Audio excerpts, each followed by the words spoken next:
अभी आप डाटा उठा करके देख लीजिए कि महिला जितनी भी राजनीति में महिलाएं हैं उसमें किस जाति की कितनी भूमिका है, उसमें दलित जातियां कितनी हैं, उसमें ओबीसी जातियां कितनी हैं, उसमें आदिवासी के लोग कितने हैं, उसमें मुस्लिम महिलाओं की क्या तादाद है, और आपको डाटा मिल जाएगा।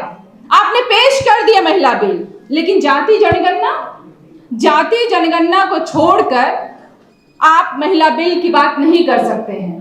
तो एक सवाल उठता है कि 2023 में जो महिला बिल आपने लाया, जिसको आपने पेश किया, पास किया, वह महिला बिल क्या 2029 में भी लागू हो सकता है?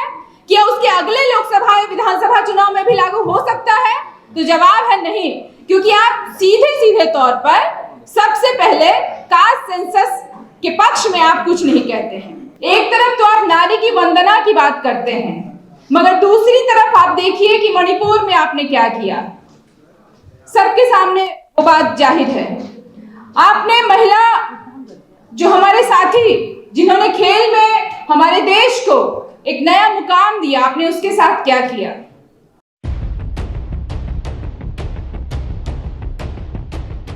सम्मानित मंच और सभा में उपस्थित हमारे दलित, ओबीसी, आदिवासी और पिछड़े बंधु बांधव और हमारी महिला साथी, आप सबको मैं क्रांतिकारी सलाम पेश करती हूँ। सावित्रीबाई फातिमा शेख जी, रानी अवंती जी को मैं, उनके स्मृति को मैं नमन करती हूँ और उन्हीं के जद्दोजहद के बदौलत, उन्हीं के बताए हुए दिखाए हुए रास्ते को ध्यान में रखते हुए हम जैसे पिछड़ी जाति से आने वाले महिलाओं को यह मंच मिल पाता है। मैं सही में पहले दिल्ली में पढ़ाती थी, 7 साल में दिल्ली विश्वविद्यालय में पढ़ाई और मेरा भी हश्र वही हुआ जो लक्ष्मण यादव जी का हुआ, और हम जैसे कई तमाम लंबी फहरिस्त है कि हम जैसे लोगों का क्या हश्र हुआ। लेकिन मैं अभी बिहार में भूपेंद्र नारायण मंडल वाणिज्य महाविद्यालय में मैं पढ़ाती हूँ और वहाँ से यहाँ आप लोगों के बीच आई हूँ अपनी बात रखने के लिए। मैं अपनी बात महिला आरक्षण के ऊपर रखूंगी। हमारा पुराना संसद कई ऐतिहासिक पलों का गवाह रहा है और हमें उम्मीद थी कि नया संसद यदि बनता है तो उसमें कुछ नई बातें होंगी, कुछ हमारे हक की बातें होंगी और उसमें महिला आरक्षण बिल पेश किया गया। अब देखिए उसका नाम क्या है, नारी शक्ति वंदन अधिनियम 2023। आप हमारी पूजा करना चाहते हैं? हमें किसी पूजा की जरूरत नहीं है। हमें उसी रूप में रहने दीजिए जिस रूप में पुरुष हैं। हमें उसी अस्तित्व में हम अपने आप को रखना चाहते हैं जहां हम केवल एक मनुष्य के नाते इस देश में, इस जमीन पर रहना चाहते हैं। एक तरफ तो आप नारी की वंदना की बात करते हैं, मगर दूसरी तरफ आप देखिए कि मणिपुर में आपने क्या किया। सबके सामने वो बात जाहिर है। आपने महिला, जो हमारे साथी जिन्होंने खेल में हमारे देश को एक नया मुकाम दिया, आपने उसके साथ क्या किया? तो हमें वंदना की जरूरत नहीं है, हमें पूजा की जरूरत नहीं है, हमारी अर्चना मत कीजिए आप, लेकिन हमें मनुष्य होने की पहचान दीजिए। हम मनुष्य हैं, मनुष्य के रूप में रहना चाहते हैं। यदि इस संसद में दलित, ओबीसी और आदिवासी महिलाओं के लिए आरक्षण की बात की गई होती तो देश में और दुनिया भर में हमारा संसद और हमारा देश एक मिसाल पेश कर सकता था। लेकिन यदि आपको यह बिल इसी रूप में पेश करना था, इसी रूप में लाना था, तो 1996 से लेकर हमने 2023 का वेट क्यों किया? आप में से सब लोग जानते हैं कि समाजवादी पार्टी, राष्ट्रीय जनता दल और तमाम ऐसे जो भी पार्टियां थी जो कि जान रही थी कि यदि महिला आरक्षण बिल आता है और जिस रूप में आना था, यदि उस रूप में आता है तो दलित महिला को, ओबीसी महिला को, आदिवासी महिला को, मुस्लिम महिला को किसी तरीके का कोई आरक्षण नहीं मिलने जा रहा है। यह आरक्षण महिला बिल के रूप में तो आया है, लेकिन यह महिला बिल जो है केवल ऊंची जाति की महिलाओं के लिए आया है और हम इसका विरोध उस तरीके से नहीं करते हैं। लेकिन यदि यह महिला बिल SC ST OBC महिलाओं को ध्यान में रख करके लाया जाता, कोटा विद इन कोटा की बात की जाती, तब यह बिल हमारे पक्ष का होता, हमारे लिए एक नई मिसाल पेश कर सकता था और पिछड़ी जाति की महिलाएं उसमें अपनी भागीदारी तय कर सकती थी। अभी आप डाटा उठा करके देख लीजिए कि महिला, जितनी भी राजनीति में महिलाएं हैं, उसमें किस जाति की कितनी भूमिका है। उसमें दलित जातियां कितनी हैं, उसमें ओबीसी जातियां कितनी हैं, उसमें आदिवासी के लोग कितने हैं, उसमें मुस्लिम महिलाओं की क्या तादाद है, और आपको डाटा मिल जाएगा। आपने पेश कर दिया महिला बिल, लेकिन जाति जनगणना को छोड़कर आप महिला बिल की बात नहीं कर सकते हैं। तो एक सवाल उठता है कि 2023 में जो महिला बिल आपने लाया, जिसको आपने पेश किया, पास किया, वह महिला बिल क्या 2029 में भी लागू हो सकता है? क्या उसके अगले लोकसभा या विधानसभा चुनाव में भी लागू हो सकता है? तो जवाब है नहीं, क्योंकि आप सीधे तौर पर सबसे पहले कास्ट सेंसस के पक्ष में आप कुछ नहीं कहते हैं।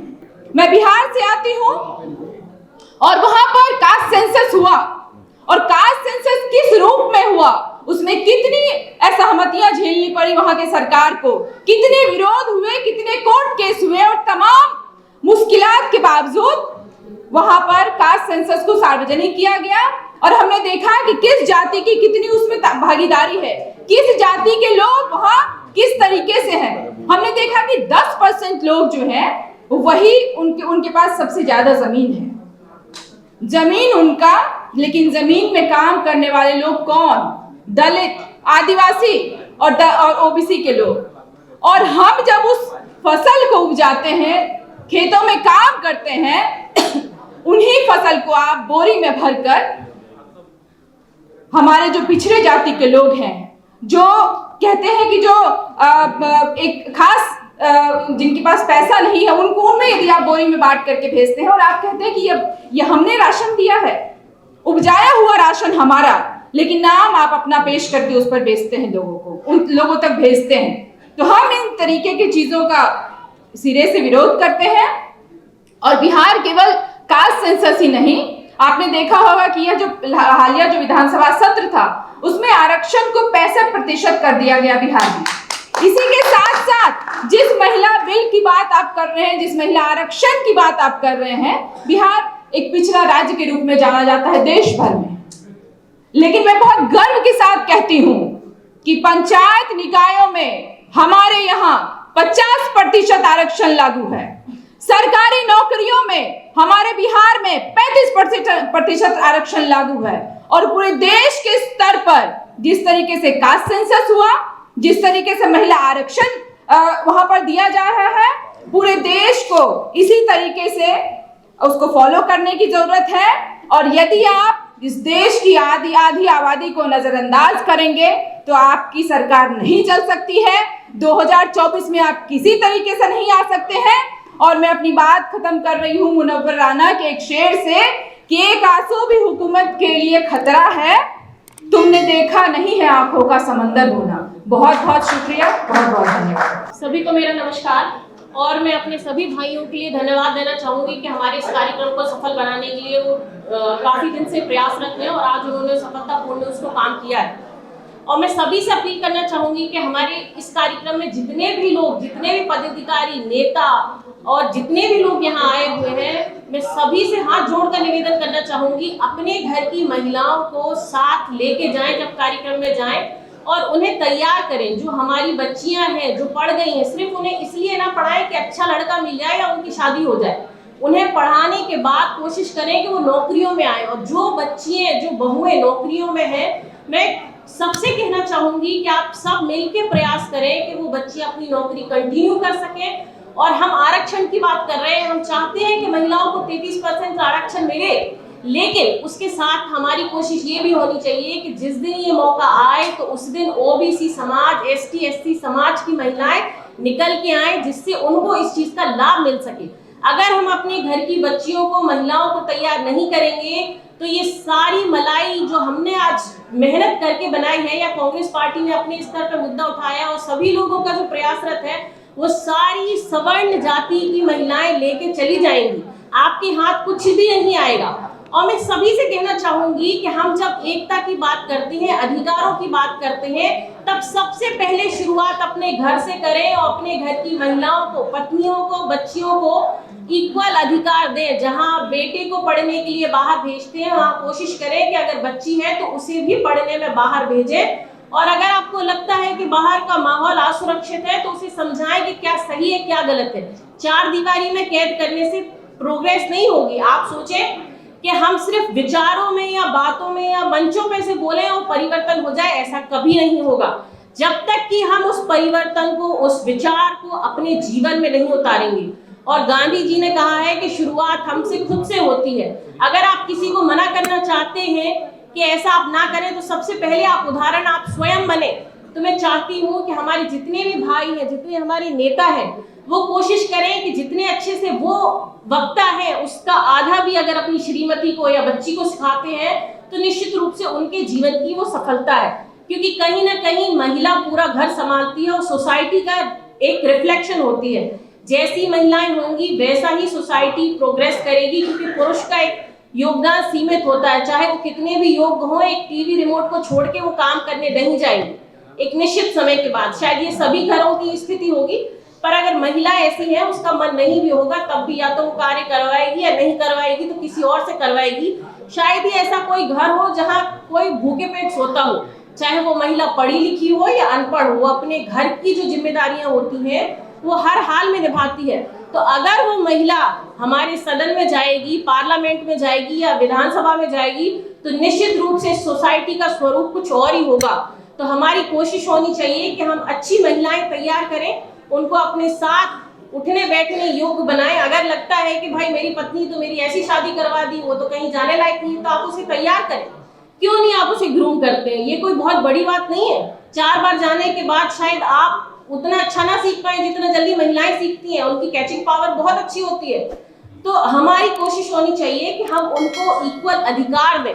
और उसके साथ ही साथ ओबीसी में आप जितनी भी जातियां आती हैं, मैं सभी से कहना चाहूंगी, आप उन सबको छोड़ के कि भाई ये मैं लोधी हूँ या कोई गुर्जर है, यादव है, XYZ है, वो सब ना बन के सिर्फ और सिर्फ ओबीसी बने और अपने अधिकारों को इस सरकार से ले।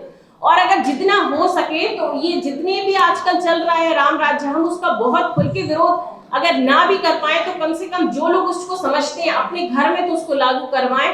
क्योंकि हमारे देश में 90% लोग एजुकेटेड जो है वो भी मतलब पढ़े लिखे गवार कह सकते हैं इनको।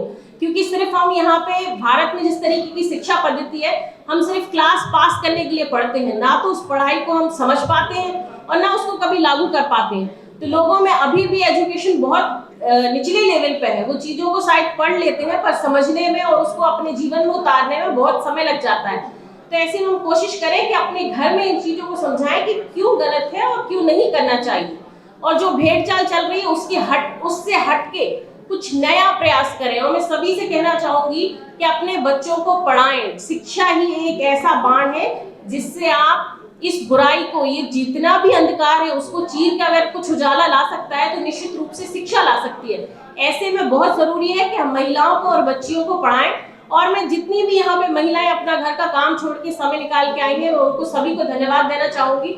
और मैं जितने भाई हमारे अपनी पत्नियों को या बच्चियों को नहीं लाए हैं, मैं उनसे कहना चाहूंगी कि आप चाहे 2 घंटे की जगह आधे घंटे कार्यक्रम अटेंड करें, पर सपरिवार करें, तभी समाज में परिवर्तन आएगा। धन्यवाद।